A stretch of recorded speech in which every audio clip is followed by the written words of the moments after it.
नमस्कार साथियों, editorial discussion में आपका स्वागत है। हम आज दो आर्टिकल पे डिस्कस करेंगे और एक साइंस टेक्नोलॉजी को बेसिक बातें, क्रूज मिसाइल और बैलिस्टिक मिसाइल में क्या डिफरेंट होता है उसी के संदर्भ में पहला आर्टिकल हमारे पास है, जो है अच्छे मानसून का फ़ायदा उठाना जरूरी है क्योंकि मानसून का पीरियड चल रहा है। उसी के संदर्भ में कह रहा है कि इस बार भारत के 9 दिन पहले मानसून आ गया। 13 मई को हर बार आता है, 22 जून के आसपास आता है बंगाल की खाड़ी, अरब सागर के आसपास, लेकिन केरला के पास 1 जून को पहुंचने है। किसने घोषणा की? आईएमडी के द्वारा, इंडियन मेट्रोलॉजिकल डिपार्टमेंट है, उसके द्वारा ये भविष्यवाणी की जाती है। उसी के संदर्भ में दूसरा आर्टिकल है जो हो दहेज विरोधी कानून दुरुपयोग हो रहा है। उसी के संदर्भ में समाज शास्त्र का अपना टॉपिक है जिसके अंदर भारतीय समाज के समक्ष चुनौतियां दहेज, तलाक और बाल विवाह संबंधित है। उसी के संदर्भ में दहेज के बारे में पढ़ेंगे, दहेज के बेसिक पढ़ेंगे, दहेज के द्वारा राजस्थान में रोकथाम के लिए क्या उपाय चलाए, योजना क्या चलाई, और फैक्ट के आधार पर अपन डिस्कशन करेंगे। जो बने रहिए। और ये अच्छे मानसून का फायदा उठाना है कि अभी मानसून जो किसान जो सीजन रबी खरीफ की फसल के संदर्भ में, उसी के संदर्भ में आया है। इंडियन ज्योग्राफी के संदर्भ में है, जो अपना पार्ट सेकंड पेपर के अंदर है इंडियन ज्योग्राफी के अंदर, जलवायु मानसून की उत्पत्ति और जलवायु विशेषता के वर्ष के संदर्भ में। उससे पहले अपन हर बार डिस्कशन करते हैं कोड, उसी के संदर्भ में एक कोड डिस्कशन करेंगे। कोड क्या कह रहा है? कोड यही कह रहा है कि ए वुमेन इज, क्या कह रहा है? Women is a not a commodity to be a bought with a डोरी एनीवन। किसी अज्ञात व्यक्ति ने लिखा है। तो ये कह रहा है कि वुमेन, कोई महिला, एक कोई स्त्री कोई वस्तु नहीं है जो दहेज देकर खरीदा जाए। कहने का मतलब ये कह रहा है वुमेन इज नॉट कमोडिटी, कोई वस्तु नहीं है जिसको आप कोई दहेज देकर खरीद ले। डोरी मतलब है ना, डोरी मतलब है ना दहेज, इसको खरीद नहीं सकते आप। इसी के संदर्भ में दो एग्जाम्पल से समझते। मान लीजिए कोई एग्जाम्पल समझ, ताकि महिला सशक्त रहे और ये महिला के संदर्भ में कहीं भी बात लिखनी हो तो अपन दोनों कोड्स के माध्यम से एक एग्जाम्पल समझते। जैसे मान लीजिए कोई आप में से किसी का, अब वो दहेज क्या होता है? दहेज किसी स्त्री गरिमापूर्ण, संतृप्तिपूर्ण, समानता की सरकार नकारात्मक बातें होती है जिसमें दो आत्माओं को मिलन होता है। दहेज के आधार पर किसी शादी नहीं करनी चाहिए और ये दो प्रेम प्रसंगों के बीच में रहना चाहिए। जो दो एग्जाम्पल के साथ समझते हैं। मतलब देखो, पहला है कि 2022 के अंदर, कब है? 2022 के अंदर महाराष्ट्र है ना, पुणे, महाराष्ट्र के पुणे में एक इंजीनियरिंग युवक की दहेज की मांग को ठुकराकर अपनी शादी में केवल एक पेड़ लगवाने की शर्त रखी। जो लड़की से शादी कर रहा था लड़का, उसने बोला कि नहीं दहेज नहीं लगा, सिर्फ एक पेड़ लगवाने की शर्त पे शादी रखी। तो इस प्रेरणादायक संदेश से आप क्या समझते? सकारात्मक परिणाम है ये। इस कदम से समाज को संदेश गया, इस जो 2022 में महाराष्ट्र के पुणे वाले जो एक पेड़ लगा के दहेज नहीं चाहिए हमें, एक पेड़ की शर्त पे शादी की थी। तो इस कदम से समाज को ये संदेश गया कि विवाह प्रेम और समानता, विवाह एक प्रेम का रिश्ता होता है, एक समानता का रिश्ता होता है, पर आधारित होना चाहिए, ना कि दहेज पर। युवाओं को लिए अपन पढ़े लिखे लोग इनसे प्रेरणा लेनी चाहिए। ये आपका सकारात्मक पॉइंट है। नंबर दूसरा पॉइंट, नकारात्मक व्यू ये बताता है कि जैसे मान लो हरियाणा के अंदर की बात है कि हरियाणा के रोहतक के युवक, हरियाणा का एग्जाम्पल है, हरियाणा का युवक रोहतक में एक युवक ने विवाह के ठीक पहले दहेज की मांग की, जबकि लड़की वाले पक्ष ने इनकार कर दिया और रिश्ता तोड़ दिया। ये भी बहुत ये नकारात्मक था। लेकिन लड़की ने सोशल मीडिया पर इस घटना को साझा किया कि जिससे दहेज के खिलाफ जन चेतना फैली और समाज में एक बहस शुरू हुई। इस घटना को आज भी वायरल उदाहरण माने जाती है और दहेज मानसिकता कितना नुकसान कर सकती है। देखो, एक तो था हरियाणा का रोहतक वाला, दहेज पे शादी करने की शर्त रखी, और एक ने दहेज नहीं लेने की बात। दोनों सकारात्मक और नकारात्मक पॉइंट लिखा, दोनों की अपनी अपनी इंपॉर्टेंट होती है। दोनों ने, लड़की ने अच्छा काम किया, एक लड़के ने अच्छा काम किया। लेकिन आपको इस एग्जाम्पल के जरिए कहीं भी ऐसे आए, कहीं भी बात रखनी हो तो आप बिल्कुल रखिए और अच्छे से आपका एग्जाम्पल में पॉइंट ऑफ व्यू रखेंगे, ताकि आपको पढ़ने में और एग्जामिनर को समझाने में कोई दिक्कत नहीं आएगी। अब आगे चलते हैं। एडिटोरियल डिस्कशन क्या कह रहा है? आर्टिकल जो लेखक जो सारांश लिखा है वो कह रहा है कि 2024 में भारत के 108% मानसून अधिक रहा। ठीक, फिर भी अपन फायदा नहीं उठा पाए, लेकिन चिंता कर रहा है। और 115 जिलों में अत्यधिक वर्षा हुई, 112 में सामान्य और 109 में सामान्य से कम वर्षा हुई। 2023 के अंदर 93 जिलों में अत्यधिक सूखा और 108 में सामान्य से कम वर्षा। ये लेखक के द्वारा जो सार लिखा गया है उसी के आर्टिकल में है। अब महत्वपूर्ण आंकड़ा ये कह रहा है कि 2024 में रबी की क्षेत्र 6% वृद्धि, सिंचाई के जलाशयों में 35% अधिक जल संग्रहण हुआ। कहने का मतलब है कि 2024 में बारिश भी अच्छी हुई, लेकिन उसका फायदा नहीं उठा पाया। रबी के क्षेत्र में 6% वृद्धि हुई, सिंचाई जलाशयों में 35% अधिक जल, लेकिन जब भी बारिश होने के बाद भी अपन कुप्रबंधन सही जगह न होने से जल संचयन का स्टोरेज करना बहुत मुश्किल हो रहा। बारिश तो अच्छी हो रही है, किसने, ठीक है, कृषि वर्ष 2024 में खरीफ उत्पादन में बड़ी उम्मीद बढ़ी। जब बारिश अच्छी हुई तभी तो खरीफ की सीजन अच्छी हुई। बाधाएं क्या आती है? बाधाएं यह थी, पानी का बेहतर उपयोग नहीं होना, नदियों में बहता पानी बर्बाद होता है, जगह जगह बाढ़, जल भराव, जल खराब, जल प्रबंधन। और इसी के संदर्भ में अभी जलदाय जो मंत्री है केंद्रीय, हरदीप पुरी, उन्होंने साइंस डाटा सेंटर जो एनवायरनमेंट प्रोग्राम चल रहा था वहाँ पे साइंस की एक फोरम बैठक चल रही थी, वहाँ पे ये बात रखी गई। उसी के संदर्भ में आर्टिकल लिखा गया है कि बोला कि भारत में जल संकट समस्या नहीं है, जल के संसाधन और रिसोर्स करने के समाधान, जो परंपरागत कुप्रबंधन योजना की वजह से जल संकट आ रहा है। उन्होंने क्या बोला कि जल संकट और जल संसाधनों की कमी नहीं है, जल कुप्रबंधन यानी योजना सही होने की नहीं होने की वजह से यह जल संकट आ रहा है। उसी के संदर्भ में 3 योजना का नाम भी लिएगा, प्रधानमंत्री कृषि योजना, अटल भूजल योजना और कैच द रेन योजना। इन तीनों का पढ़ेंगे अपन, लेकिन इन तीनों का अखबार में नाम इसलिए आया, इन तीनों का उद्देश्य है जल संचयन प्रबंधन करना, भूमिगत जल गिरावट को स्तर को रोकना, भूमिगत जल स्तर को बढ़ावा देना, जल प्रबंधन को बढ़ावा देना, तालाब कुएं बावड़ियों में जल को स्टोरेज करना रहा, जल जहाँ वर्षा होती है उसी पे तालाब बनाओ, कुएं बना के पानी का स्टोर करने की बातें की। इसीलिए इन तीनों योजना को इम्पोर्टेंट मानना और एग्जाम के पॉइंट ऑफ व्यू से बहुत अच्छा इम्पैक्ट पड़ता है, ताकि अपन तीनों योजना के बारे में पढ़ेंगे। अब आगे चलते हैं कि बारिश लगातार अच्छी हो रही है, मानसून अच्छा होने का पर केवल उत्पादन नहीं, अगर मानसून बारिश अच्छा होता है ना, केवल उत्पादन से भी प्रभाव नहीं पड़ता, रोजगार, ग्रामीण अर्थव्यवस्था से सुधरती है। 2009, 2007, 2014 और 2018 के बीच में वर्षा अच्छी मानसून, लेकिन लाभ नहीं उठा पा रहा। कारण, यही कारण क्या कह रहे हैं ये हरदीप पुरी जलदाय मंत्री ने क्या बोला, यही बोला भारत में संसाधन और जल की कमी नहीं है, कुप्रबंधन की योजना। तो उसी तरह ये कह रहा है कि भारत में अच्छी बारिश होना, उत्पादन होना, रोजगार, ग्रामीण अर्थव्यवस्था, लेकिन अच्छी मानसून लगातार होने के बाद भी फायदा नहीं उठा रहे। इसी के संदर्भ में ये आर्टिकल लिखा है जो लेखक के द्वारा लिखा गया। अब उसी के संदर्भ में पढ़ते हैं, बेसिक बात है कि भारत, राजस्थान जो उदाहरण है कि 2019 के अंदर भारत में असम में, ठीक है, अच्छी बारिश हुई, 45 लाख लोग बाढ़ से प्रभावित हुए। क्यों? क्योंकि कुप्रबंधन योजना है। वहाँ पे जो जल तालाब के रिसोर्स अभाव होने से वो पानी शहरों में आता है, क्योंकि वहाँ पे स्ट्रक्चर सही नहीं है, वहाँ पे जो नालियाँ बनी हुई है जल निकासी वाली, वो सही प्रबंधन नहीं है, वैज्ञानिक पद्धति के आधार पर नहीं होने की वजह से बारिश का पानी है 45 लाख लोग प्रभावित हुए 2019 में।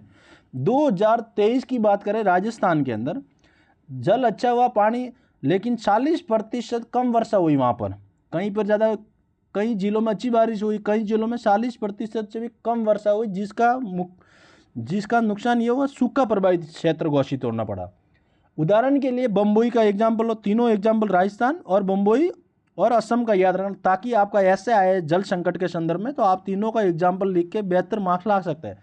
तीसरा, बम्बई की बात हो, बम्बई में मान लो 300 सेंटीमीटर सिर्फ मिलीमीटर बारिश हो जाती है ना, तब भी पानी शहर में आ जाता है। क्यों? कि वहाँ निकासी प्रबंधन सही नहीं है, सड़क के घर का निकासी प्रबंधन एकदम ब्लॉक हो गया पूरी तरह से, घरों की निकासी जो सड़क के द्वारा बनाई थी उसकी वहाँ पूरा स्टोर कर रखा है।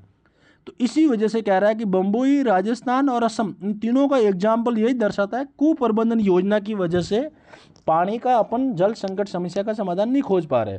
उसी के संदर्भ में अपन बेसिक पढ़ते हैं, उससे पहले पढ़ते हैं मानसून उत्पत्ति पढ़ते हैं। क्या पढ़ते हैं?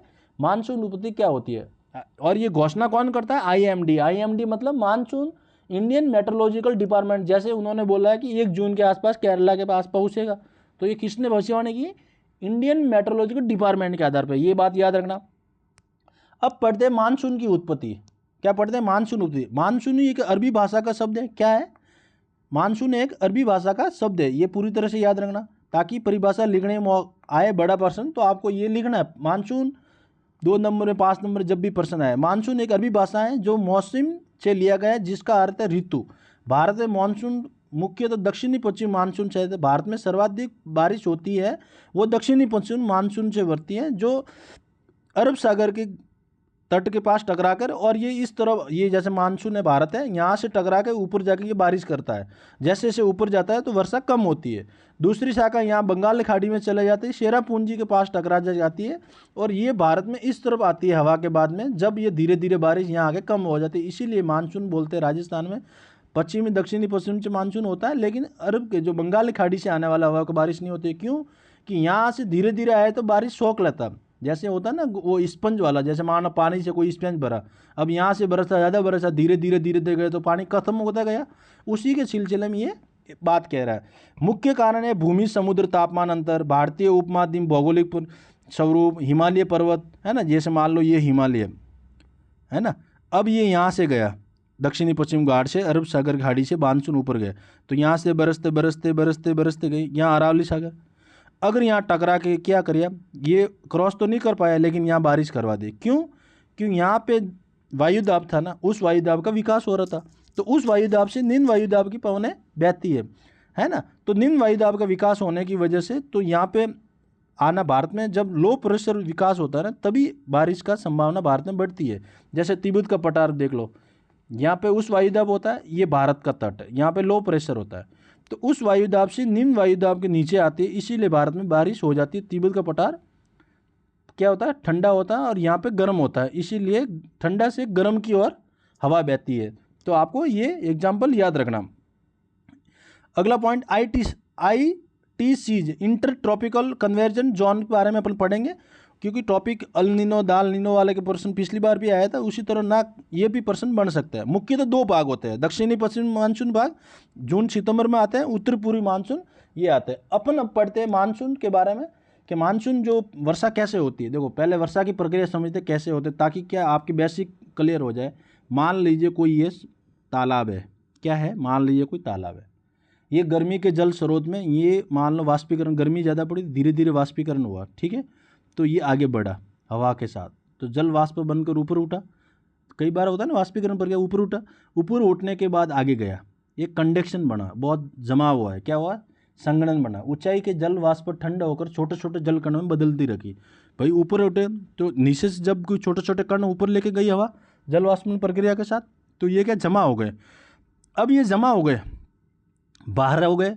बाहर होने के बाद कोई हवा में अगर बाहर हो रहा है तो वो तो गिरेगी ना, तो उसी तरह बहुत छोटे छोटे कण वाष्पीकरण की प्रक्रिया एकदम बर्फ ठोस के रूप में जम गए, मान लो मोटा साइज में आकार में हो गए।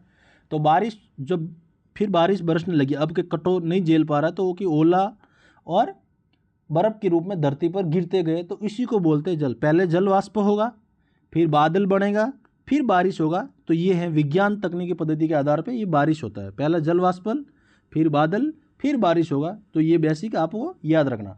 अब मानसून की उत्पत्ति एक बड़ा घर है। मान लो गर्मियों में जब बहुत ज़्यादा गर्म हो जाता है तो बहुत ठंडी एसी खींची जाती है ताकि घर ठंडा हो। मान लो गर्म ठंडा हो, गर्म में हो रहा है तो एसी लगाते, एसी क्यों लगा? ठंडा हो, ताकि उस वायुदाब से निम्न वायुदाब का विकास होने में प्रक्रिया है, जो वो एसी के आधार पर अपन समझ सकते हैं। आगे चलते हैं। मानसून के दो भाग होते हैं, ये ऐसे दो भाग हैं। क्या है? दो भाग। पहला भाग कौन सा है? दो भाग अपन समझते हैं आराम से। दक्षिणी पश्चिम मानसून मतलब साउथ वेस्ट मानसून, याद रखना, साउथ वेस्ट मानसून ये आता है जून और सितंबर के मध्य। आपके एग्जाम में पॉइंट ऑफ इंपॉर्टेंट है, इसलिए ध्यान से सुनना एक एक बात। ये दक्षिणी पश्चिम मानसून से उत्तर पूर्व, मैंने आपको शुरू से समझाया। ये मान लो कोई भारत है, ठीक है, ये भारत है, ये पूर्वोत्तर भाग है, और ये मैं पेंटिंग अच्छी नहीं है मेरी, आप समझ लेना। ये मान लो अरब सागर से आ रहा बारिश, तो धीरे धीरे ऊपर उठता गया, है ना। पश्चिम घाट को गाड़ी चल रही, मान लो धीरे धीरे धीरे धीरे ऊपर, ज्यों ऊपर गई तो क्या हुआ? दबाव पड़ा, ऊपर चढ़ी तो बंद हो गई गाड़ी। ठीक उसी तरह दक्षिणी पश्चिम मानसून धीरे धीरे हिमालय के पास जाते जाते बारिश रुक जाती है। क्यों? कि बरसते बरसते बरसते बरसते जाती है ना, तो बारिश कम हो जाती है। उसी तरह दक्षिणी पश्चिम मानसून भारत में 70 से 80% मानसून है। दक्षिणी पश्चिम वाला भाग ये है, ठीक है। दक्षिणी पश्चिम भारत में दक्षिणी पश्चिम से उत्तर पूर्व की ओर, है ना। दक्षिणी पश्चिम से एक ये और ये एक शाखा, है ना, ये उत्तर पूर्वी वाला भाग और ये दक्षिणी पश्चिम वाला भाग, दोनों अरब सागर के खाड़ी से बारिश होती है। 70 से 80% वर्षा इसी से होती है। किसी से? दक्षिणी पश्चिम से। कितने? 70 से 80। ये दो शाखाओं में होती है। मैंने बोला अरब सागर और बंगाल की खाड़ी में दो शाखाओं भागों में बांटते हैं।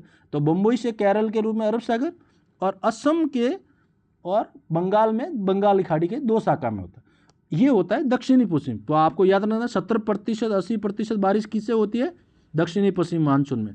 दक्षिणी पश्चिम मानसून में कितने भागों में बांटती है? दो शाखाओं में। कौन कौन सी? बंगाल की खाड़ी और अरब सागर की खाड़ी में, आपको याद रखना है। अब होता है उत्तर पूर्व मानसून। ये यहाँ पे, जैसे ये भारत का मैप है, ठीक है, अब ये भारत यहाँ पे, ये उत्तर पूर्व मानसून है। समय अक्टूबर और दिसंबर के आसपास जब वापस लौटता है मानसून। अब ये दक्षिणी पश्चिम यहाँ आ गया, अब यहाँ बरस गया, तो वापस जैसे कोई मेहमान घर पे आया तो वापस तो जाएगा ना, तो वापस कैसे जाएगा? खाली जाता है भाई, जो आया सामान लेकर वो दे के चला गया। तो ठीक उसी तरह ये उत्तर पूर्व जो मानसून है ना, ये क्या करता है? उत्तर पूर्व दक्षिणी पश्चिम की ओर वर्षा मुख्यतः तमिलनाडु, पुडुचेरी, दक्षिणी आंध्र प्रदेश में जाके ये बहता है। तभी तो तमिलनाडु में लौटता हुआ मानसून में सबसे ज़्यादा बारिश होती है, क्योंकि यहाँ वापसी का शरण होता है। यही होता है दो मोटी मोटी ये बेसिक बात है। अब मान लीजिए अरब सागर और बंगाल की खाड़ी को वापस पड़ते दक्षिण पश्चिम मानसून क्या है? देखो मान लीजिए कोई ये भारत है, ठीक है, ये अरब सागर है और ये बंगाल खाड़ी है, दक्षिण पश्चिम मानसून वाली बातें हो रही है। मान लीजिए कोई एक बस है अरब सागर के स्टेशन से चलती है, मान लीजिए ये कोई बस है अरब सागर की स्टेशन चलती है। बस केरल से चढ़ाई शुरू करती है, पश्चिमी घाट की वजह से वो धीरे धीरे चलने लगती है, क्योंकि बहुत आसान है। तो पहले यहाँ केरल है, फिर महाराष्ट्र, मुंबई, गुजरात, फिर राजस्थान, जाते जाते बरसता में कमी आती है। उसी तरह यहाँ पे भी देख लो, बंगाल, यहाँ पर भी देख लो कहाँ पे, बंगाल की खाड़ी में खासी, गारो, जयंतिया पे अच्छी बारिश होती है, लेकिन जैसे जैसे टकरा के यहाँ आगे बढ़ती है तो बारिश कम होती है। कारण क्योंकि स्पंज जो होता है ना, पानी में डुबो के लेके जाते हैं। तो यहाँ से देखो अपन पानी शुरुआत की स्पंज को, यहाँ आके वो बारिश 100-5, जैसे नींबू ले लो, यहाँ से मैंने नींबू को निचोड़ना शुरू किया, यहाँ आते आते आते आते कम हो गया, क्योंकि पानी कम हो गया। इसीलिए बादल जब बरसते हैं तो जल वाष्पन की प्रक्रिया होती है ना, अगर वो जितना संघनन होता है तब तो बारिश बरस जाता है, लेकिन बादल खाली हो गए फिर बारिश नहीं होती है। इसी का रीज़न है जो ये बंगाल की खाड़ी और अरब सागर के मानसून की बातें होती है। मान लीजिए कोई स्पंज या डुबोएगा, वो मैंने एग्जाम्पल समझा था। उसी तरह गुजरात, राजस्थान आता था, बारिश कम होती है, मैंने आपको समझा दिया। बंगाल खाड़ी में भी देख लो, गारो खासी में तेज़ बारिश होती है। जैसे जैसे आप ऊपर जाते हो, बिहार, मध्य भारत, राजस्थान, हिमालय टकरा कर तो उत्तर प्रदेश की ओर मुड़ जाती है, तो हवाएं पंजाब, हरियाणा तक बारिश पहुंचती है, लेकिन कम हो जाती धीरे धीरे। तो आपको याद रखना कि अरब सागर से पश्चिम घाट के केरल, महाराष्ट्र, गुजरात, भारी लंबी अवधि से बारिश होती है, वहाँ पे कम होती है। आपको मुख्य मुख्य पॉइंट याद रखना। अब ये उत्पत्ति के कारण है, 2 पॉइंट पढ़ते ताकि एक तो पढ़ते हैं ITCG और एक होता है भूमि और समुद्र तापमान। तो आपका एग्जाम में जब भी प्रश्न आए तो अपन गलत नहीं हो, पहला तो है भूमि और समुद्र के तापमान का अंतर याद रखना। ये क्या कहता है? मान लीजिए कोई 2 बर्तन है, एक बर्तन A और एक 2, ये A और B। ये कह रहा है कि मान लीजिए 2 बर्तन है, धूप में रखने से रेत जल्दी गर्म होती, मान लो ये धूप में जल्दी गर्म हो गई, और ये पानी देर से, ये होता पानी, 2 बर्तन है, ये पानी देर से गर्म हुआ, तो हवा ठंडी जगह पानी की ओर, गर्म हवा रेत की ओर गिरती है, ठीक है। तो अब ये जल्दी गर्म हुआ और ये ठंडी गर्म हुआ, तो इसका क्या होगा? ये कह रहा है कि प्रक्रिया भारत से पानी की ओर जारी है ना, समुद्र के बीच में मरुस्थल, तो समुद्र से ज़्यादा पानी जो हवा है ना, वो मरुस्थल की ओर ज़्यादा खींचती है। इसीलिए कह रहा है कि उस वायुदाब से निम्न वायुदाब की ओर हवाओं का संलयन होना। इसीलिए भूमि समुद्र जो तापमान का अंतर होता है, वो इसीलिए गर्म और ठंडे के आधार पर दिखाया जा रहा है कि ये भूमि है जल्दी गर्म होती है, ठंडी गर्म, तो इसीलिए समुद्र से मरुस्थली की ओर हवा बहती है, उस वायुदाब से निम्न वायुदाब की विकास। तो आपको इतना ही याद रखना, गर्मियों में गर्म होती है, इसीलिए उस वायुदाब से निम्न वायुदाब की होना, समुद्र से हवाएं मानसून लेके आती है यहाँ भूमि की ओर। तो आपको ये एग्जाम्पल आपको क्लियर हो गया होगा। अब पढ़ते हैं ITCG, ये एक ये वाला भाग, क्या कि एग्जाम में आए तो आपको सामना नहीं करना पड़े, आपको एग्जाम में अच्छे से लिखने का मौका मिले। ये भूमध्य रेखा के आस पार होता है। मान लो ये कोई व्यापारी पवन है, ठीक है, ये बार भूमध्य रेखा इक्वेटर, और यहाँ पे जो पवन होती है वो पैरेलल में चलती है, उसको बोलते हैं ट्रेड, क्या बोलते हैं, व्यापारिक पवन। अब यहाँ पर जो होता है ना भूमध्य रेखा के आसपास निम्न दाब, यहाँ लो प्रेशर होता है, क्या होता है? LOP, लो प्रेशर होता है, जो दबाव वाला क्षेत्र जो व्यापारिक भवन होता है। गर्मियों में उत्तर ये ITCZ का निर्माण होता है, इसी को ITCZ करता है, लो प्रेशर के आसपास। ये ITCZ मतलब इंटर ट्रॉपिकल कन्वर्जन जोन का उत्तर की ओर, ये ग्रेविशन, मान लो कोई चुंबक है, ये जैसे ही ऊपर जाएगा है, जैसे ही ये ऊपर जाएगा वहाँ हवा खींचेगी, और ITCZ भारत में ऊपर जाता है तो समुद्री हवा भारत की ओर आने लगती है। अब मान लो ये ये अरब सागर है और ये ITCZ का भारत ने निर्माण किया अभी। अब ये ऊपर जाएगा गर्मियों में, तो ये भी हवाएं ऊपर आती है, इसीलिए बारिश होती है। क्या होती है? इसी की वजह से बारिश होती है। मान लो कोई चुंबक है, जैसे जैसे ऊपर जाएगी और ये पीछे पीछे आएगी, तो ये क्या है? आईटीसीज के वजह से व्यापारी ट्रेड के माध्यम से वर्षा होती है। तो आपको ये याद रखना। कैसे याद रखोगे? आईटीसीज एक मानसून उत्पत्ति का कारण है भारत के अंदर, जो गर्म हवा की ओर खिसकती है और बारिश करवाने में महत्वपूर्ण भूमिका निभाते हैं। तो आपको ये पढ़ना है। अब जेट स्ट्रीम तिब्बत पठार की पढ़ते हैं, ये भी पढ़ते हैं, जेट स्ट्रीम और तिब्बत पठार। ये रहा जेट स्ट्रीम और तिब्बत पठार। मान लीजिए कोई क्या है, मान लीजिए कोई जेट स्ट्रीम और ये तिब्बत का पठार है और ये भारत है, ठीक है। तिब्बत के पठार में क्या होता है? उस वायुदाब होगा, क्या होगा? यहाँ पे लो प्रेशर होगा, है ना, तिब्बत के पठार। अब जेट स्ट्रीम और तिब्बत पठार, गर्मियों में तिब्बत के पठार बहुत गर्म होता है, सही बात है, मैंने आपको समझा दिया।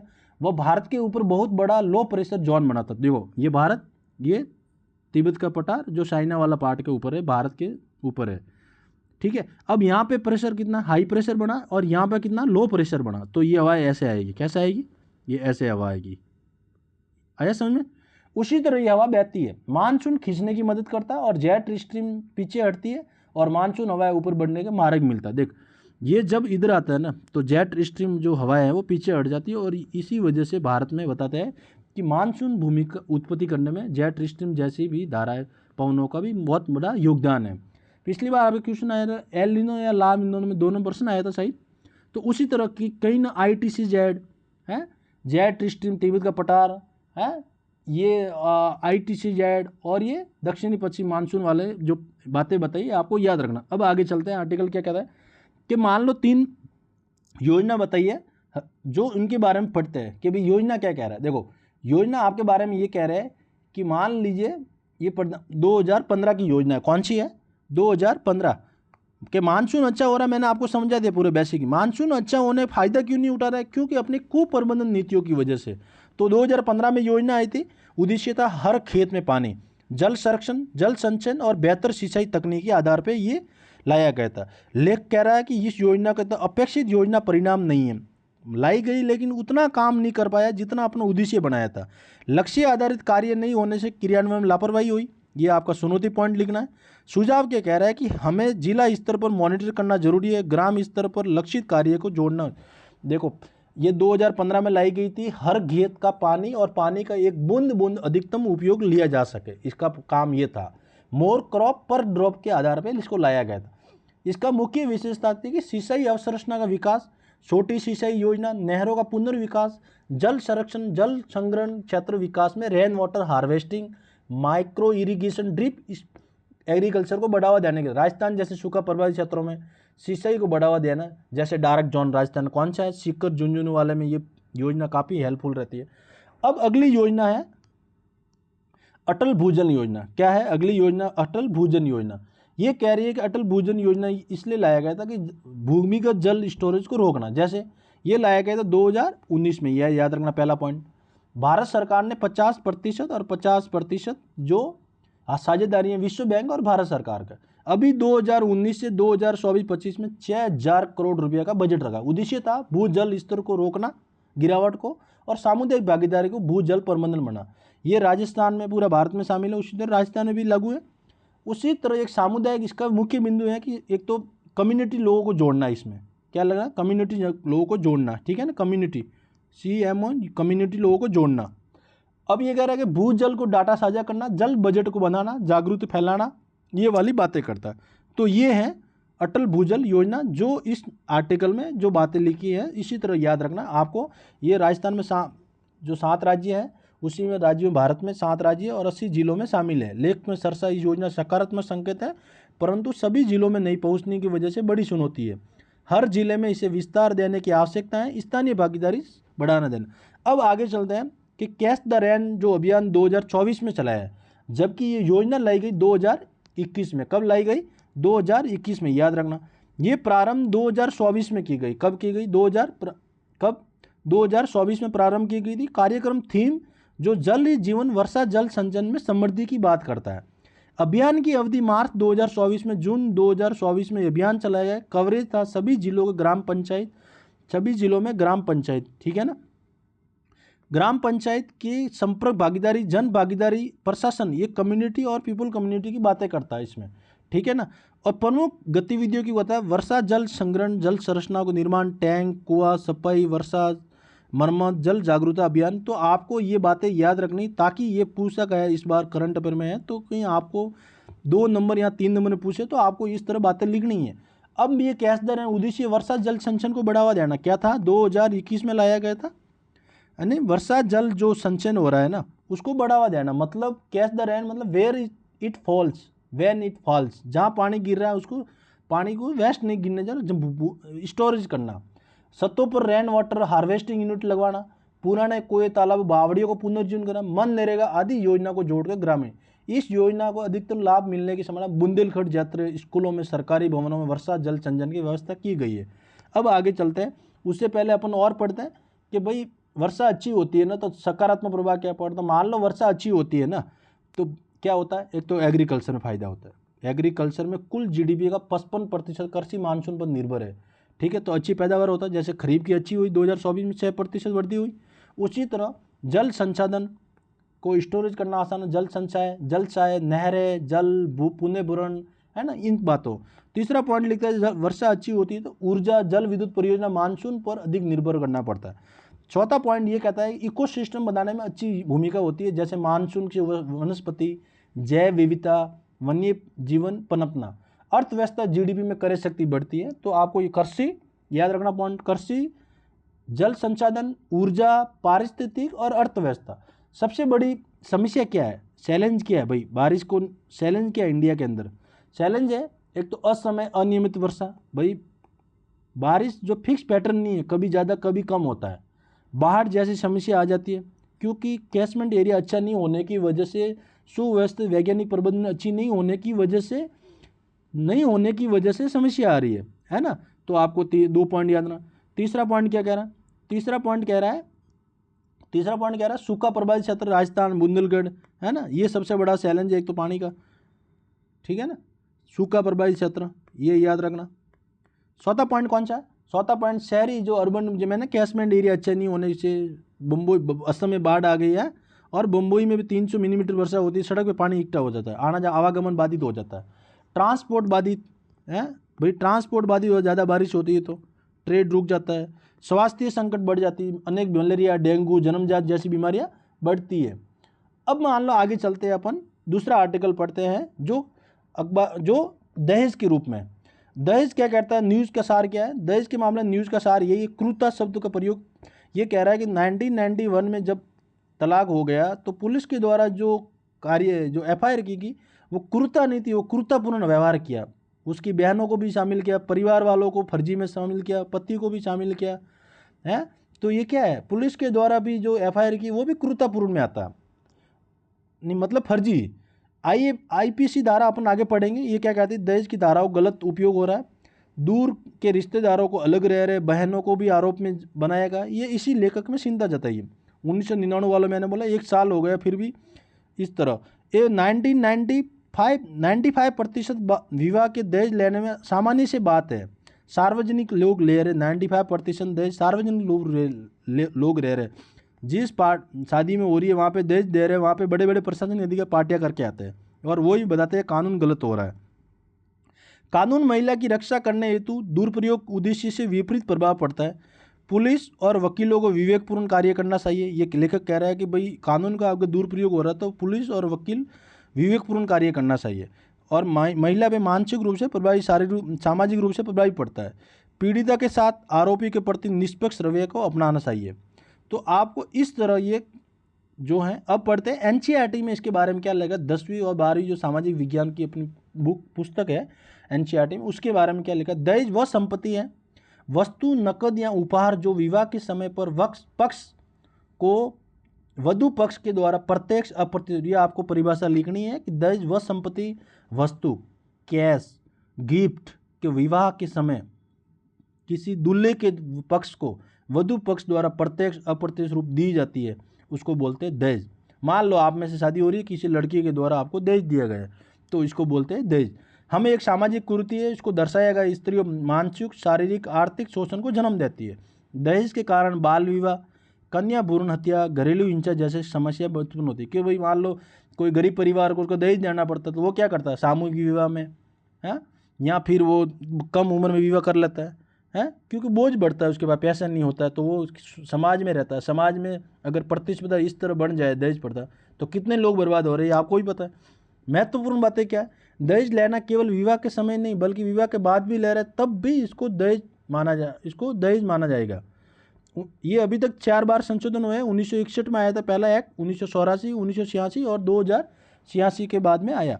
एनसीआरबी जो रिपोर्ट है, एनसीआरबी जो रिपोर्ट है वो क्या कहती है, वो ये कहती है एनसीआरबी की जो डाटा है, कहीं आपको मौका मिले तो लिखना कि कुल दहेज कितने हुए, 6960 प्लस मामले हुए थे भारत में। कब, 2023 के अंदर।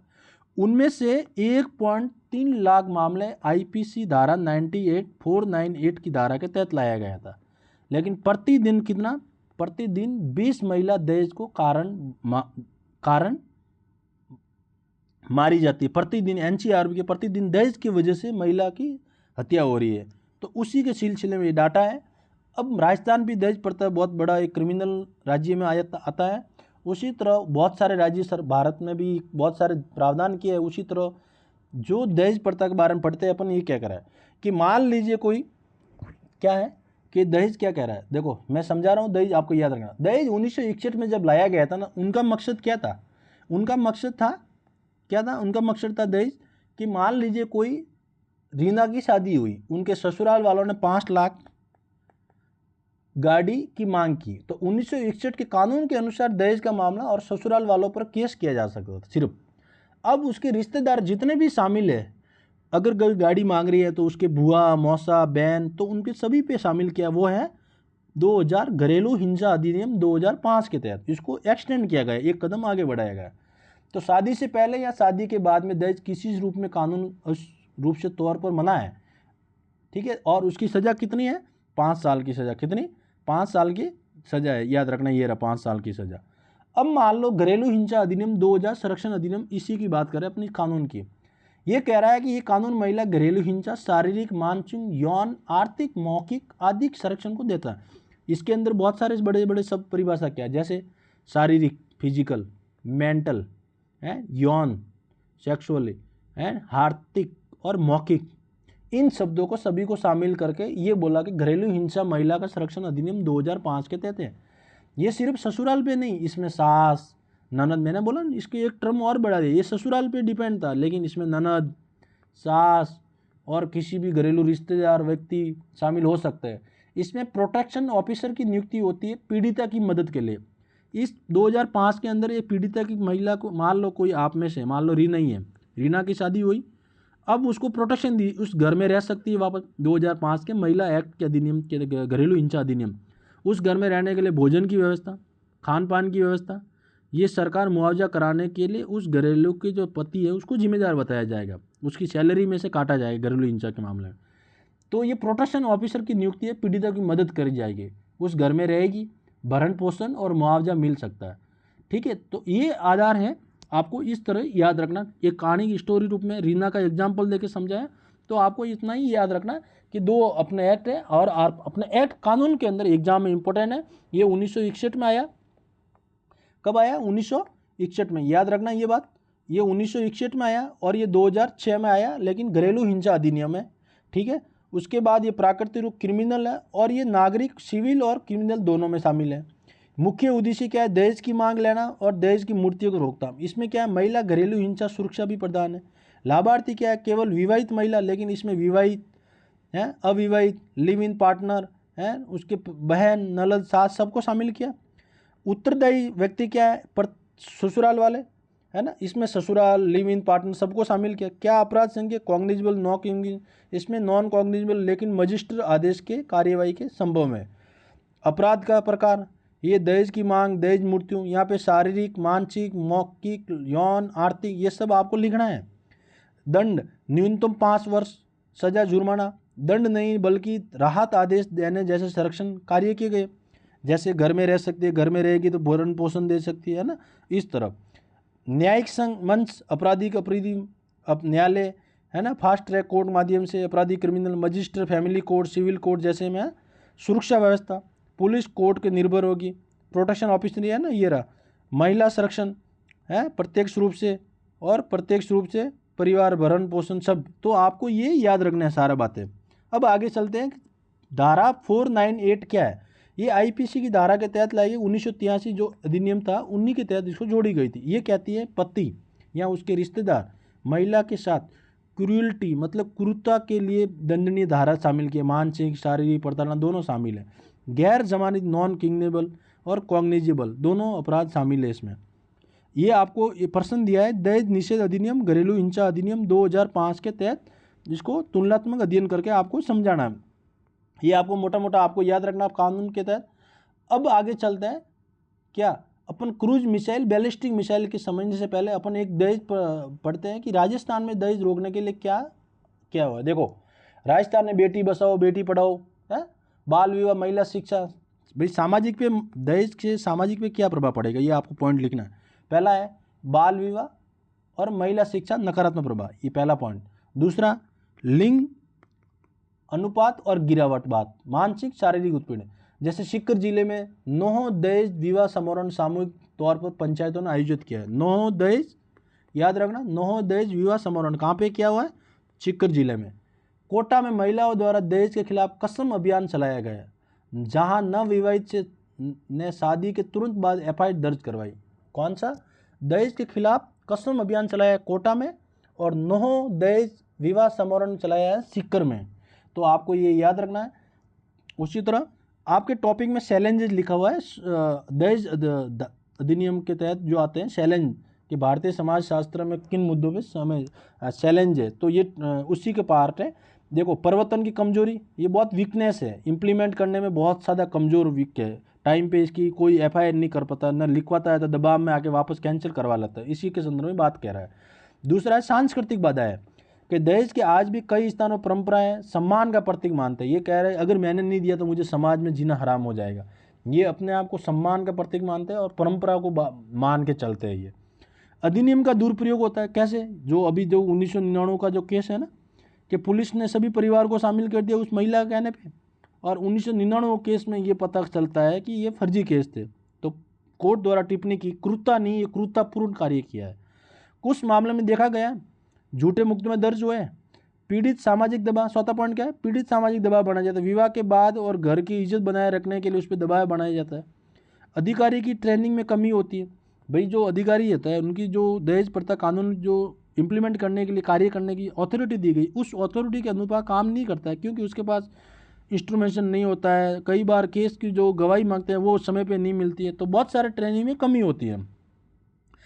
कानून समाज में तालमेल, कानून और समाज दोनों को जागरूकता लानी पड़ेगी, तभी जाके ये क्रूरतापूर्ण जो दहेज अधिनियम में लाए हैं उनको दहेज कानून को इम्प्लीमेंट करने में आसानी हो, और समाज का बहुत ज़रूरी है। जैसे सीकर में 9 दहेज विवाह समारोह अभियान चलाए, कोटा में कसम अभियान, दहेज कसम अभियान के खिलाफ आवाज़ उठाई, तो उसी तरह आपको ये समाज को भी जोड़ना पड़ेगा। अब एक क्रूज मिसाइल और बैलिस्टिक मिसाइल आपको मैंने यहाँ पेज पे इमेज के साथ मैंने लाके दिया। अब पढ़ते हैं क्रूज मिसाइल और होता क्या। अब देखो, मान लीजिए कोई क्रूज मिसाइल है, मान लीजिए क्रूज मिसाइल है, ठीक है, ये बैलिस्टिक मिसाइल, ये क्रूज मिसाइल है, और ये कार सड़क पर धीरे धीरे धीरे धीरे धीरे घुमावदार रास्ते में जाती है। मान लो ये रास्ता है, ये घुमावदार रास्तों में जा रही है, ऐसे ऐसे ऐसे जा रही है। जैसे ब्रह्मोस मिसाइल टेरेन को फॉलो करती है, अब बैलिस्टिक मिसाइल इसको फॉलो कर रही है, तो ज़मीन के पास उड़ती है तो टारगेट, ज़मीन के आसपास उड़ती है उनको टारगेट कर लेती है। कौन, बैलिस्टिक मिसाइल के द्वारा। जबकि बैलिस्टिक मिसाइल जैसे कोई तोप गोला ऊपर फेंकता है तो आर्क बनाकर ये ग्रेविटेशनल फोर्स पे काम करती है। कौन सी, बैलिस्टिक में, जबकि ये ग्रेविटेशनल फोर्स पे काम नहीं करते, ज़मीन से कम ऊंचाई पे ये क्रूज मिसाइल काम कर लेती है, बहुत ऊंचाई पे जाके भी काम करती है। कौन, बैलिस्टिक मिसाइल। अग्नि 5 मिसाइल पहले अंतरिक्ष में जाती है, फिर लाखों किलोमीटर की रफ्तार से नीचे गिरती है, तो ऐसे जाती है ऐसे, फिर ये ऐसे नीचे ज़मीन पे गिरती है ना। तो ये क्या है, बैलिस्टिक मिसाइल। तो आपको ये याद रखना। आगे चलते हैं। अब बैलिस्टिक मिसाइल क्रूज मिसाइल में फ़र्क क्या है। बैलिस्टिक मिसाइल की जो स्पीड होती है ना, क्रूज मिसाइल की जो स्पीड होती है ना, उसमें फ़र्क है गति के आधार पर। जैसे क्रूज मिसाइल ब्रह्मोस, कौन सी, ब्रह्मोस और निर्भया, इन दोनों जो ब्रह्मोस और निर्भया की जो मिसाइल की स्पीड है, इनकी 300 से 1000 तक है। कितनी? 300 से 1000। मान लो जैसे 300 से 405 तो है ब्रोमोस की, कितनी? 300 से 400 तो है ब्रोमोस की। निर्भया की कितनी है? 450 से 1000 किलोमीटर। अगर ये मान लीजिए, ठीक है, और ये ज़मीन, जहाज, एयर और ज़मीन के आधार पे काम करती है। कौन सी? निर्भया और ब्रह्मोस। अब मान लो अग्नि और 4, अग्नि 4 और पृथ्वी सेकंड की बैलिस्टिक मिसाइल बात करें अग्नि की, अग्नि 4 और बैलिस्टिक 5, इन दोनों की 5000 किलोमीटर है ना? क्या है? 5000 दूर जाएगी, 5000 किलोमीटर बाद नीचे गिर जाएगी आर्क बना के गुरुत्वाकर्षण बल के आधार पे। तो ये क्या है? ये है अग्नि 5 बैलिस्टिक मिसाइल, जो ज़मीन से उड़ती है, फिर वो 5000 किलोमीटर दूर से जाके वापस यहाँ ज़मीन पे गिर जाती है टारगेट पूरा करके। अब मान लो बैलिस्टिक मिसाइल प्रति सेकेंड है, ये 350 किलोमीटर है, लेकिन मोबाइल लॉन्च के माध्यम से होती है तो 350, लेकिन मोबाइल रिमोट के आधार पर बैलिस्टिक मिसाइल काम करती है। तो आपको याद क्या रखना, संक्षिप्त में याद क्या रखना कि क्रूज मिसाइल है वो धीरे धीरे सत्ता के पास चलती है, फिर छिप कर वार करती है। बैलिस्टिक मिसाइल बहुत ऊपर जाती है, फिर तेजी से छलांग लगाती है वापस। तो ये गुरुत्वाकर्षण पर बल पे क्या काटते हैं, ये गुरुत्वाकर्षण जैसे ये अब बैठते हैं अंतर, अब दोनों का अंतर पड़ते हैं। क्या है? अंतर पड़ते हैं। परिभाषा आपने समझ ली कि सत्ता के समांतर उड़ने वाली धीरे से, देखो ऐसे जा रही है, यही मैं बता रहा था, धीरे से अपने ज़मीन के सिप के से पास में जाती है, कोई घुमावदार रास्ते गाड़ी जा रही है उसी तरह ये जाती है। तो ये क्या है? Cruise missile. बैलिस्टिक मिसाइल एक रॉकेट संचालित मिसाइल होती है, गुरुत्वाकर्षण बल पे काम करती है। मैं शुरू से बता रहा हूँ, गुरुत्वाकर्षण बल पे काम करती है। पहले ऊपर जाएगी, फिर धीरे से एकदम छलांग लगा नीचे गिरेगी। निम्न ऊंचाई पर काम करती है, ऊंचाई 5000 किलोमीटर तक जाती है, ये 1000 किलोमीटर तक काम करती है। संचालन क्षमता टर्बोजेट और रैमजेट जैसे इंजन, ये रॉकेट इंजन पे काम करती है। ये सब सोनिक, सुपरसोनिक होती है। हाइपरसोनिक क्या होती है? बैलिस्टिक मिसाइल हाइपरसोनिक क्या होती है? 5 मैक जो स्पीड होती है ना, उसको तो बोलते हैं 5000 किलोमीटर हो गई, जैसे मान लो हाइपरसोनिक हो गई। इससे कम वाली सब सोनिक सुपरसोनिक माना गया, 2.5 मैक स्पीड से, 2 पॉइंट स्पीड से गति, और ये सटीकता से बहुत 10 मीटर तक है। आधुनिक बैलिस्टिक मिसाइल में इस सटीकता से काम करती है। अब आपको एग्जाम्पल याद रखना है कि ब्रह्मोस, निर्भया और अग्नि में सीरीज और पृथ्वी मिसाइल, ये हैं बैलिस्टिक मिसाइल। आपको अच्छे से समझाया, दहेज अधिनियम के बारे में पूरा 1961 और 2005 का कंपेयर किया, क्रूज बैलिस्टिक मिसाइल और बैलिस्टिक मिसाइल के बारे में अपना अध्ययन किया, जलदाय मंत्री के द्वारा जो बातें की, योजना प्रधानमंत्री कृषि योजना 2015, 2019 अटल भूजल योजना और 2021 में कैच द रेन योजना, जिसका डार्क जोन जैसे सीकर, जयपुर जैसों को जल स्टोरेज किया जाए, जल संचयन बढ़ाए, क्योंकि राजस्थान 50% अधिक कृषि सिंचाई पर निर्भर होता है, मानसून कम होता है, इसीलिए स्टोरेज जल संचयन को बढ़ावा देने की बातें की। फिर बाधाएं भी बताई, कुप्रबंधन सही नहीं होने की वजह से, है ना। इस तरह अपन डिस्कशन करने से टाइम भले, लेकिन आपका जियोग्राफी का पार्ट सेकंड, साइंस का टॉपिक और आपकी योजना इंपॉर्टेंट जो एग्जाम में 10 नंबर में प्रश्न आए तो आप बेहतर तरीके से लिखेंगे। मिलते हैं नेक्स्ट एडिटोरियल में। कल मैं आपके सामने वो एडिटोरियल बस कल रहा था और आज भी आया, दोनों को मिला है, क्लाइमेट और नवीनीकरण ऊर्जा संसाधन भारत के संदर्भ में प्रश्न बनने की पूरी संभावना है, और कल वो डिस्कशन किया जाएगा। मानसून उत्पत्ति के बारे में समझा दिया मैंने, मानसून उत्पत्ति के कारण बताया, वर्षा कैसे होती है उसको वैज्ञानिक दृष्टिकोण से मैंने समझाया। मिलते हैं फिर नेक्स्ट एडिटोरियल डिस्कशन के साथ।